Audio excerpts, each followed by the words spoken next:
Hi friends, welcome to my YouTube channel tech simplify. ఈ వీడియోలో నేను సివిల్ ఇంజనీరింగ్లో వండర్స్ క్రియేట్ చేస్తున్న కాంక్రీట్ టెక్నాలజీ గురించి మీతో డిస్కస్ చేస్తా. ఈ కొత్త కాంక్రీట్ టెక్నాలజీ ఏంటి అని ఆలోచిస్తున్నారా? అదే సెల్ఫ్ హీలింగ్ కాంక్రీట్. వీడియోలోకి వెళ్ళే ముందు చిన్న మాట, చాలామంది సబ్స్క్రైబ్ చేయకుండా వీడియో చూస్తున్నారు. ప్లీజ్ సబ్స్క్రైబ్ చేయండి. It will give more confidence. ఇంకా మంచి కంటెంట్ ప్రొవైడ్ చేస్తాను నేను మీకు.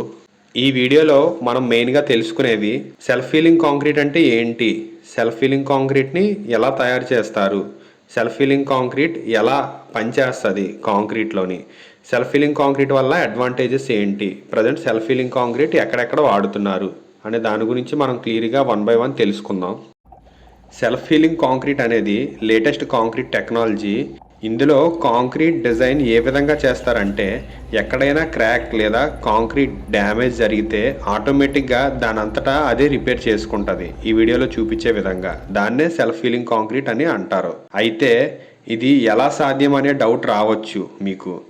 ఇప్పుడు చెప్తాను చూడండి. మనం ఈ సెల్ఫ్ హీలింగ్ కాంక్రీట్ని ప్రొడ్యూస్ చేయాలంటే యాజ్ పర్ డిజైన్ మిక్స్ ప్రకారం కెమికల్ ఏజెంట్స్ లేదా బయలాజికల్ ఏజెంట్స్ని యాడ్ చేయాలి కాంక్రీట్లో. Then we can achieve it.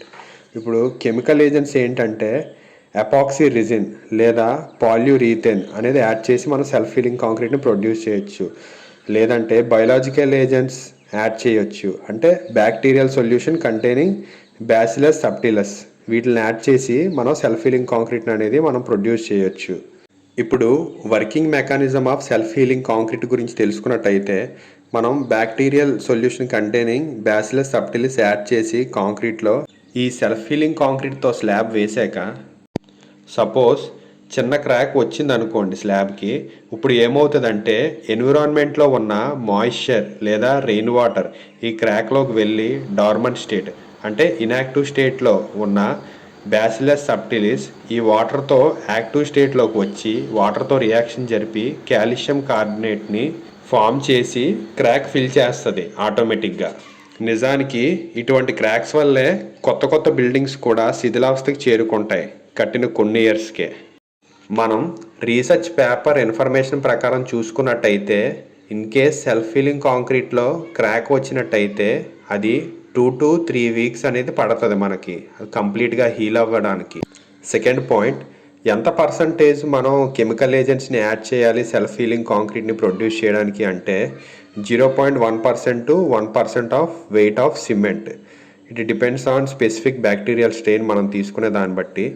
ఈ సెల్ఫ్ హీలింగ్ కాంక్రీట్ వల్ల అడ్వాంటేజెస్ ఏంటంటే, ఇది మోర్ డ్యూరబుల్, అంటే చాలా ఎక్కువ లైఫ్ వస్తుంది మన స్ట్రక్చర్కి.